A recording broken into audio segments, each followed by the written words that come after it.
નમસ્કાર, પ્રણામ મિત્રો. જય માતાજી, જય શ્રી કૃષ્ણ. મિત્રો, આજની વાત સમજવા લાયક બનવાની છે, તો તમને નમ્ર વિનંતી છે કે છેલ્લે સુધી સાંભળશો. તો ચાલો તમારો વધારે સમય ન બગાડતા વાતને શરૂ કરીએ. બસ હવે કેટલું જોયા કરશો. મને મનોજ, જયા બહેન એ પોતાના પતિ મનોજભાઈને કહ્યું, મારી જયું, તને જોઈને જ તો હું જીવી રહ્યો છું. જોવા દે ને, તને કંઈ નડે છે યાર? હું મારી પત્ની ને જોઉં છું, એમાં શું વળી શરમ? મનોજભાઈએ વળતો પ્રત્યુત્તર આપ્યો. ચાર પરણેલા દીકરા છે અને ચારેયને ઘરે એક એક સંતાન થઈ ગયા, પણ તમે ન બદલાયા હો. મનોજ તો પગલીના બદલાવને આ તારું રૂપ પછી એટલું મનમોહક છે કે તારા પરથી નજર જ નથી હટતી. મનોજભાઈએ પાછળથી આવીને જયાબહેનને ભેટી પડ્યા. વળી પાછું એમાંય તારું આ લાંબુ પૂરેલું સીથુનું સિંદૂર, મોટો ગોળ મરૂન ચાલો, આહા, ચાર ચાંદ લગાવી દે છે. બસ જ્યારથી મારી સાથે પરણીને આવી છું ત્યારથી એક દિવસ પણ એવો કોરો ગયો નથી કે તારા શેથીમાં મારા નામનું સિંદૂર અને કપાળે ચાલો ન હોય. ના જ જાય ને કોરો. આ શેથીનું સિંદૂર અને કપાળનો ચાલો જ તો મારું જીવવાનું કારણ છે. જે તમે છો મનોજ. જયું, જો હું મરી જાઉં ને તો પણ તું આ મારા નામનો ચાલો અને શેથી તો પૂરજે જ હો. મનોજભાઈએ જયાબહેનને કીધું, છોડો મનોજ, મારે તમારી સાથે બોલવું જ નથી. કેમ મારી પગલી આજના આ લગ્ન તિથિના દિવસે આવું અશુભ બોલો છો? તમને ખબર છે ને, હું તમારી વગર એક મિનિટ તો શું, એક દિવસ પણ અડગી રહી શકું નહીં. તમે છો જ હું છું, બાકી હું કંઈ જ નથી. અને હા, પહેલી તો હું જ જઈશ. જયાબહેને હસતા અવાજ સાથે મનોજભાઈને કહ્યું, લો આ ચપટી સિંદૂર અને તમારા હાથે જ પૂરી દો. મનોજભાઈએ પોતાના હાથે જયાબહેનને સિંદૂર પૂર્યું. મનોજભાઈ, યાદ છે જયું, આપણા એ લગ્નનો દિવસ કેટલું ફની થઈ ગયું હતું નહીં? એ દિવસે અમે જાન લઈને તારે દ્વારે પહોંચ્યા ને એવામાં લાઈટ ચાલ્યું ગયું, વરસાદ ચાલુ થઈ ગયો હતો. જયાબહેન, લો વળી યાદ જ હોય ને, જાનૈયાઓએ પણ કંઈ ઓછું ન હતું સંભળાવ્યું અમને કે જમવાના કોડિયા મોંમાં જાય છે, લાઈટ કરો એમ તેમ. હા હા હા જયું, તને બરોબર યાદ છે. નહીં તો પછી આપણી સુહાગરાત પણ બરોબર યાદ હશે ને? કેમ શું હવે તમે પણ 65ના થયા, હવે શું એ જૂની વાત લઈને બેસી ગયા? જયાબહેન એ શરમાઈને મનોજભાઈ સામે જોયું. લે, 65ના થયા તો કઈ જૂની યાદો પણ તાજી નહીં કરવાની? અભી તો હમ જવાન હે પગલી પગલી. મનોજભાઈએ એકદમ સયારા અંદાજ સાથે જયાબેનને કહ્યું. હા હો, જવાન મનોજભાઈ, તમારી પેલી મોટા દીકરાની માતા કેયું આવતી જશે કે દાદા દાદી તૈયાર થયા કે નહીં? પેલું શું કહેવાય, બળ્યું 35 એનિવર્સ ફંક્શન જો રાખેલ છે ને. ચાલો હવે, લો આ કુર્તો પહેરો અને ફટાફટ નીચે આવો. લાગે છે મહેમાન પણ આવવા માંડ્યા છે.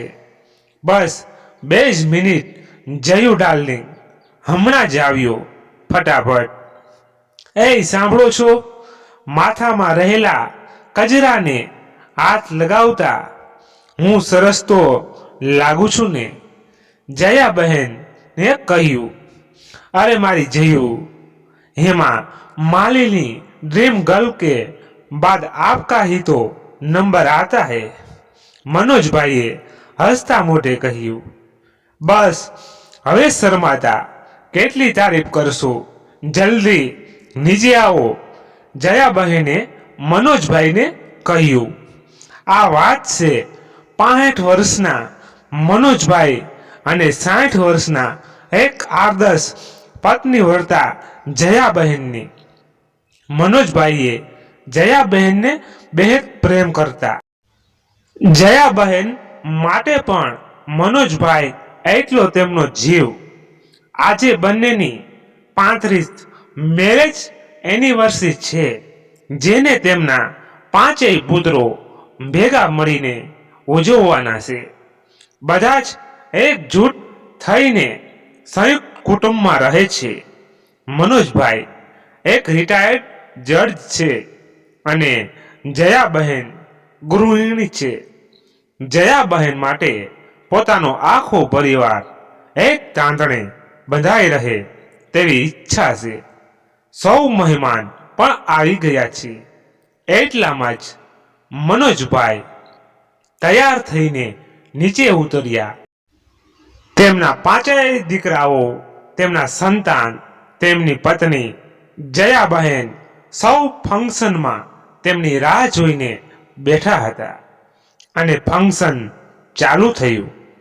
જયાબહેન અને મનોજભાઈના બધા જ સમક્ષ ફરીથી આજે એકબીજાને ફૂલહાર પહેરવાના.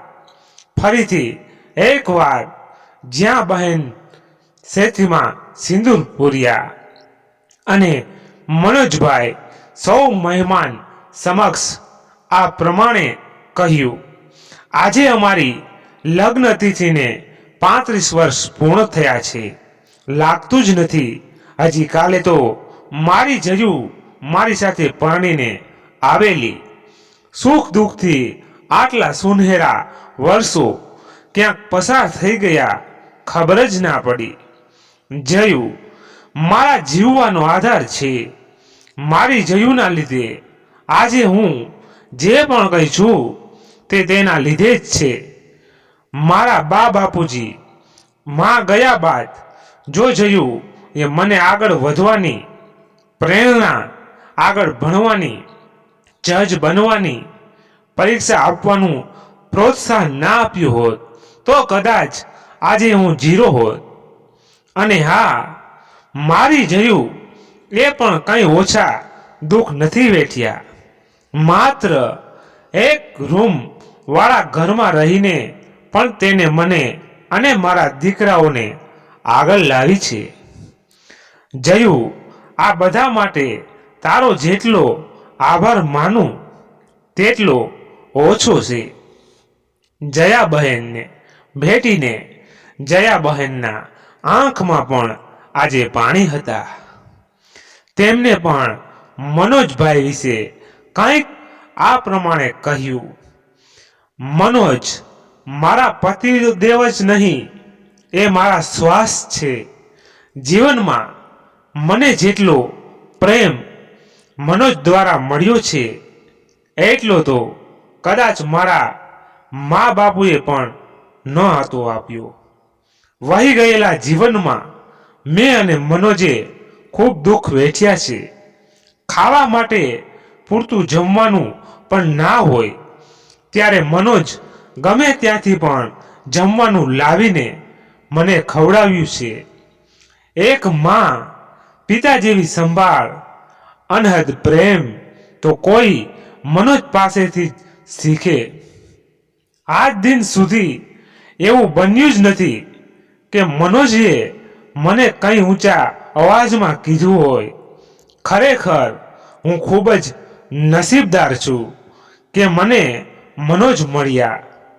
જયાબહેન પણ મનોજભાઈને ભેટીને જયાબહેન અને મનોજભાઈનો આટલી ઉંમરે પણ એક જુવાનિયા કરતા પણ વધારે પ્રેમ જોઈને સૌ કોઈ કૌતુંહલ થતું ખૂબ જ આનંદ પૂર્વક અને મોજથી કેક કટ, ડાન્સ તેમજ જમવાનો સાથે આ પ્રસંગ પૂર્ણ થયો. મનોજભાઈ અને જયાબહેન માટે જે પણ કંઈ પૂંજી હતી એ તેમના દીકરા અને વહુ જ તેમ તેઓના સંતાનો જ હતા. પણ સંતાનો તો જાણે બાપની મિલકત ક્યારે મળે અને આ ઘરથી ભાગીએ અને એકલા બિંદાસ જીવન જીવીએ તેના જ લાગમાં હતા. જે જયાબહેન અને મનોજભાઈ આ વાતથી બિલકુલ બેખબર હતા. તેમની માટે તો દીકરાઓ એટલે તેમનો જીવ જ. પણ દીકરાઓ માટે તો તેઓ એક એટીએમ મશીન જ હતું. મનોજભાઈ પોતાના મૃત્યુ પહેલા જ પોતાના સૌ દીકરાઓને તેમના જીવતે જીવ જ તેમના હિસ્સાની મિલકત આપી દેવા માગતા હતા. આથી પાછળથી કોઈ જફા ના રહે. આથી મનોજભાઈએ પોતાની મિલકતનું લીલગરી ફોર્માલિટી અનુસાર સૌને પોતપોતાના ભાગની મિલકત ખુશી ખુશી આપી દીધી. દીકરાઓને પણ જાણે જોઈતું હતું તે મળી ગયું. તેમ આ સમયનો બરાબર ફાયદો ઉઠાવ્યો અને ધીમે ધીમે વારાફરતી કોઈને કોઈ બહાના કાઢીને ઘરમાંથી નીકળી ગયા અને સ્વતંત્ર રીતે રહેવા લાગ્યા. જયાબહેન અને મનોજભાઈ તો જાણે ભાંગી જ પડ્યા. 5 દીકરાઓ હોવા છતાંય આજે તે પોતાના ઘરમાં એકલા હતા. મનોજભાઈ જયાબહેન કરતા થોડા પડતા ઇમોશનલ હતા. આથી તેમના દીકરાઓનું આ વર્તન તેમને સહન ન થયું. આખરે તેમને સ્ટ્રેસના લીધે પ્રથમ હાર્ટ એટેકનો ભોગ બન્યા, જેમાં તેમનું અડધું અંગ કામ કરતું બંધ થઈ ગયું, એટલે કે પેરાલિસનો ભોગ બન્યા.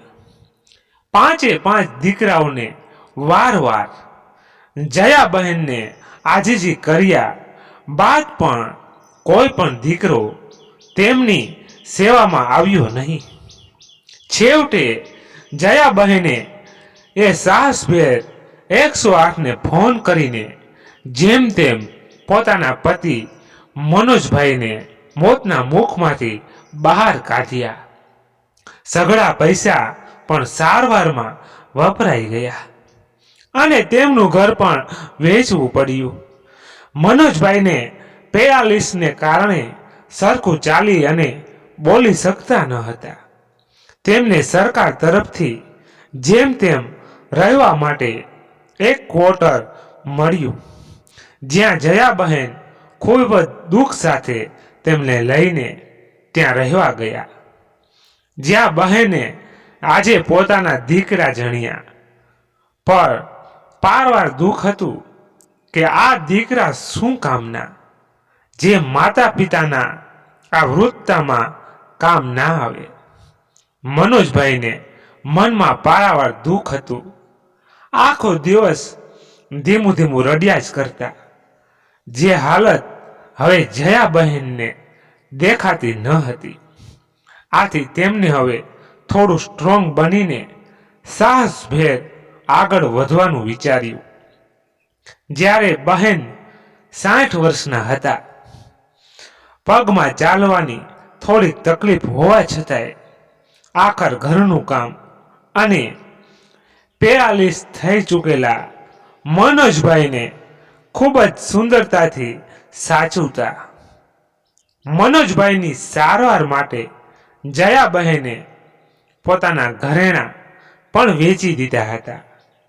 છતાંય તેઓ આવી હાલતમાં પણ મનોજભાઈના નામનું શેથીનું સિંદર અને કપાળ પર મરુડ ચાલાનો ભપકો બાકી એવો જ અલમસ્ત હતો. જયાબહેન દરરોજ મનોજભાઈને જુદી જુદી તરકીબથી હસાવવાનો પ્રયત્ન કરતા. તેમજ તેમના જૂના પ્રેમ પ્રસંગો યાદ કરાવીને તેમનું મન હળવું કર્યા કરતા. જયાબહેન મનથી તો ખૂબ જ મક્કમ રહીને મનોજભાઈની સેવા કરતા, છતાંય એને એ જ જગ્યાએ બેસી રહેવું, ધીમું ધીમું રડ્યા કરવું એ હવે જયાબહેનને પોસાતું ન હતું. આથી તે છુપાવીને રડી લેતા. જયાબહેન એ હવે મનોજભાઈને પહેલાની માફક તંદુરસ્ત કરવાનો નિર્ણય લીધો. આથી મનોજભાઈની જયા સારવાર ચાલતી હતી ત્યાં જયાબહેન એ મનોજભાઈને ઘરે બેઠા કરવાની કસરત શીખી લીધી. બસ એ જ પ્રમાણે જયાબહેન મનોજભાઈને ઘરે બેઠા કસરત કરાવતા અને તેમની દવા ગોળીનું તેમજ ખોરાકનું પણ ખૂબ જ ધ્યાન રાખતા. જયાબહેન માટે હવે જે પણ કંઈ હતું એ મનોજભાઈ જ હતા. પોતાના સગા 5 દીકરાઓમાંથી એક પણ દીકરાએ પોતાના મા બાપ કઈ સ્થિતિમાં છે તેવું જોવા સરખા પણ નહોતા આવ્યા. આથી જયાબહેનને એક મા તરીકેના બધા જ અરમાન તૂટી ગયા હતા. આખરે પેટના જણેલા જ પોતાના ના થયા. જયાબહેનને પણ પગે સરખું ચલાતું ન હતું, છતાંય મનોજભાઈની અથાગ સેવા તેમજ આખા ઘરને એક હાથે ચલાવ્યું. આખરે તેમની મનોજભાઈ પ્રત્યેની પ્રેમની પ્રાર્થના રંગ લાવી. એક દિવસ અચાનક જ મનોજભાઈએ વ્હીલચેરમાંથી જાતે ઉઠીને કાપતા હાથે અને આંખમાં પ્રેમના આંસુ સાથે જયાબહેનની સેથી સિંદૂરથી તરબોળ કરી દીધી. જયાબહેનને પણ જાણે આટલા મહિના બાદ જાણે જીવું છું એવો અહેસાસ થયો અને રડતા અવાજે મનોજભાઈને ભેટી લીધા અને ચુંબનનો વરસાદ વરસાવી દીધો. આજે બે પ્રેમી પંખીડા વર્ષો બાદ ભેટ્યા હોય તેવું દ્રશ્ય લાગતું હતું. આજે મનોજભાઈ અને જયાબહેને પોતાના જીવનની એ 5 ભૂલોને ક્યારેય યાદ ન કરવાનું વિચાર્યું અને પોતાને રડી ખડી જિંદગી હોશભેર અને ખુશીઓથી જીવવાનું નક્કી કર્યું. જયાબહેન અને મનોજભાઈનો પ્રેમ જોઈને આજુબાજુમાં પણ સૌને કૌતુક થતું કે વાહ, શું પ્રેમ છે. માસી અને કાકાનું જયાબહેન દરરોજ મનોજભાઈના હાથે જ સેથીના સિંદૂર પુરાવતા અને તેમના લાંબા આયુષ્ય માટે પ્રાર્થના કરતા. જયાબેન અને મનોજભાઈ ખૂબ સરસ રીતે પોતાનું જીવન વ્યતીત કરતા હતા. મોજ, હરવું, દેવ દર્શન, ખાવું પીવું અને ખુશીઓ સાથે રહેવું એ જ એમનો મંત્ર બની ગયો હતો. ન જાણે કેમ કોઈની નજર લાગી હોય તેમ એક દિવસ સવારે નિત્યક્રમ મુજબ મનોજભાઈ આંગણમાં છાપું વાંચતા અને જયાબહેન ચા બનાવતા હતા. એટલામાં જ ધડામ અવાજ આવ્યો. મનોજભાઈ સફાળા બેઠા થયા અને રસોડા તરફ દોડતા ગયા. રસોડામાં જઈને જોયું તો આ શું! એક બાજુ ગેસ પર ચા ઉભરાઈ રહી છે. જયાબહેન જોરથી ફસડાઈને જમીન પર પડ્યા છે. તેમને માથામાંથી લોહી પણ વહી રહ્યું છે. પાણી છાંટવા છતાંય જયાબહેન માનમાં આવ્યા નહીં. આ આખી પરિસ્થિતિમાં મનોજભાઈને જાણે કંઈ જ સમજાતું ન હતું કે હવે કરે તો પણ કરે શું. તેમને આજુબાજુના લોકોને મદદ માટે બૂમો પાડી અને તાત્કાલિકપણે 108 એમ્બ્યુલન્સ બોલાવી અને 108માં જયાબહેનને સુવાડીને સીધા સિટી હોસ્પિટલમાં આઈસીયુમાં એડમિટ કર્યા. મનોજભાઈની હાલત આજે ખૂબ જ કફોડી હતી. આવી કપરી પરિસ્થિતિમાં આજે તેમના એકેય દીકરા સગાવાલા કોઈ જ ન હતું. માત્ર આજુબાજુના ઘરના એકાદ વ્યક્તિ હતા. મનોજભાઈ જયાબહેનની ચિંતામાં પારાવાર દુઃખ સાથે રડી રહ્યા હતા. મારી જયુને કઈ ના થવું જોઈએ. ભગવાન એટલામાં જ આઈસીયુમાંથી ડોક્ટર બહાર આવ્યા અને કહ્યું કે મિસ્ટર મનોજ કોણ છે? પેશન્ટ તેમનું નામ વારવાર લે છે. તેમની પાસે માત્ર 5 મિનિટ છે. અંદર જઈને મળી લો. વજન વધારે હોવાથી તેમજ સાયલન્ટ ફર્સ્ટ હાર્ટ એટેકનો ભોગ બન્યા છે માસી. આથી તેમને બ્રેન હેમરેજ થઈ ચૂક્યું છે. મનોજભાઈ તો જાણે સાવ ઠંડા જ થઈ ગયા. આંખમાં આંસુ અને હિંમત કરીને પોતાની જયુને મળવા મનોજભાઈ આઈસીયુમાં અંદર પહોંચ્યા. વેન્ટિલેટર પર હોવાના કારણે જયાબહેન વધારે બોલી શક્યા નહીં, પણ છતાંય તેમની ઢળતી આંખો મનોજભાઈને જોઈને ખુશ થઈ ગઈ અને મનોજભાઈનો હાથ પકડીને તેમના ગયા બાદ ન રડવાનું વચન લીધું. મનોજભાઈના આંખમાં આંસુનો દરિયો હતો. પ્લીઝ જયુ ડાર્લિંગ, હજુ તો મેં તને સરખી જોઈ પણ નથી. મને જીવનદાન આપીને મારી સેવા કરીને ખુદ હવે મને એકલી મૂકીને ચાલી છે. એવું તો કંઈ હોતું હશે. તું હવે મારી સાથે ચીટિંગ કરે છે હો. ચાલને હવે ઊભી થાને. હજુ તો આપણે 80મો મેરેજ એનિવર્સરી મનાવવાની હતી ને.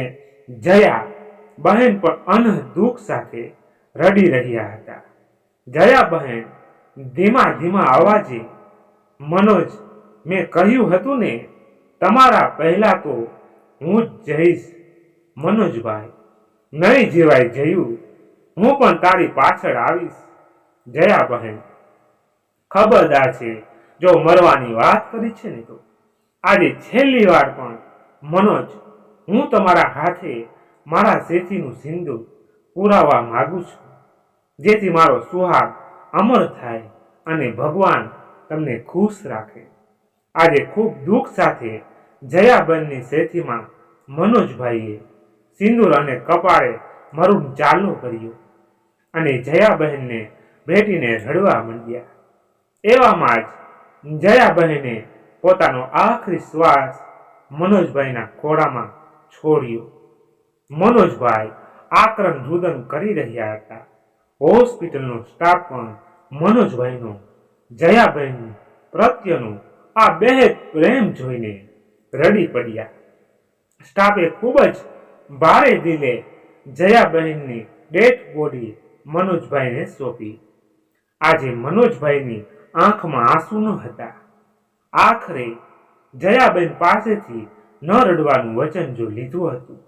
ખૂબ જ ભારે મન અને ભારે દિલે મનોજભાઈએ જયાબહેનની ક્રિયાવત વિધિ દ્વારા અંતિમ સંસ્કાર આપવાનું વિચાર્યું. આથી તે કામમાં વળગી ગયા. આજે મનોજભાઈના 5 દીકરાઓ પોતાની માના મરણમાં નનામીને કાંધો આપવા પહોંચી રહ્યા હતા. મનોજભાઈની એ લાલ આંખમાં આંસુ જોઈને સૌ દીકરાઓ ડઘાઈ જ ગયા. તેમનો ગુસ્સો બખૂબી દેખાઈ આવતો હતો. મનોજભાઈ હાથ જોડીને, તમારા જેવા નરાધમોના ખંભા મારા જયુની નનામી લઈ જવા કાબિલ જ નથી. મારા જયુના આત્માને શાંતિને બદલે અજંપો મળશે. મહેરબાની કરીને અમારી 5 ભૂલો અહીંથી ચાલ્યા જાઓ, નહીંતર મારા જેવો ખરાબ કોઈ જ નથી. 5 જણા ત્યાંથી નીકળી ગયા. મનોજભાઈએ વિધિ પ્રમાણે જયાબહેનના ભારે દિલે અંતિમ સંસ્કાર કર્યા. જયાબહેનના ગયા બાદ મનોજભાઈ જાણે કે જીવન જીવવાનું જ ભૂલી ગયા હતા. ના તો ઘરની બહાર નીકળે કે ના કોઈ સાથે બોલે. બસ જાણે એક જીવતી જાગતી આત્મા જ સમજી લ્યો. મનોજભાઈ તો જયાબહેનની પ્રિય વસ્તુ તેમની શેથીના સિંદૂરની ડબ્બી અને મરૂન ચાલાનું પેકેટ સાથે જ રાખતા, જે જયાબહેનનો જોડે જ હોવાનો અહેસાસ કરાવતા. બસ એમને એમ દિવસો વીતતા હતા. મનોજભાઈએ પણ હવે જીવનમાં બાકી રહેલા દિવસોને જયાબહેનની યાદોના સહારે માણી લેવાનું વિચાર્યું. મનોજભાઈ આજે ઘણા દિવસ બાદ ઘરની બહાર નીકળ્યા હતા. સૌ વ્યક્તિ તેમને જોઈને હસી રહ્યા હતા. કેટલીક જગ્યાએ તો ડોસો આ ઉંમરે ગાંડો થયો લાગે એવા વાક્યો પણ સાંભળતા, અને લોકોનું હસવું એ વ્યાજબી હતું, કેમ કે મનોજભાઈ પોતાની પત્ની જયાબહેનને પોતાની સાથે જ છે તેવો અહેસાસ કરાવવા તે પોતે હવે જયાબહેનનું શેથીનું સિંદૂર અને મરૂન ચાલો તે પોતે લગાવીને ફરતા. તેમને દુનિયાની કોઈ ચિંતા ન હતી કે લોકો મને શું કહેશે. તેમને માટે તો તેમનો જયાબહેન પ્રત્યેનો અનંત પ્રેમ જ જે કંઈ હતું એ તે જ હતું. મનોજભાઈ હવે દુનિયાની કોઈ પણ જાતની ચિંતા કર્યા વગર પોતાની સાથે જયાબહેનનો અહેસાસ લઈને ખૂબ જ ખુશી સાથે ફરતા. મનોજભાઈની પેરાલિસિસની સારવાર હજુ પણ ચાલુ હતી.